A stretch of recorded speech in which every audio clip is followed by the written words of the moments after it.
waxaa maanta ka daay magaalada Addis Ababa ee xarunta wadanka Itoobiya roobab aad u xoog badan. Roobkan ayaa ahaa roob baraf wato muddo saacadaha ka daayay magaalada Addis Ababa, hase yeeshee roobkan wax khasaare ah aanay ka dhalan.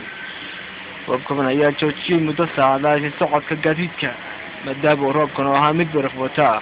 Dhanka kale dalka Itoobiya guud ahaanba ka daaya xilli roobaadkii ayaa lagu jiraa raxmadda Eebbe ayaa si toos ah uga daaysa guud ahaanba dalka Itoobiya, gaar ahaan waxaa maanta magaalada Addis Ababa ka daayay roobkan oo ahaa mid baraf wata.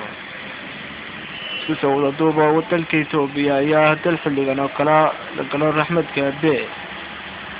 Dhanka kale magaalada Addis Ababa ee xarunta dalka Itoobiya waxaa maalmihii ugu dambeeyay si buux dhaafiya dhalinyaro aad u tiro badan oo tahriiba kuwaasoo hadalhayntooda iyo socodkoodaba laga dareemiyey suuqa Soomaalidu degtay magaalada Addis Ababa, gaar ahaan xaafadda Booli Mekelle.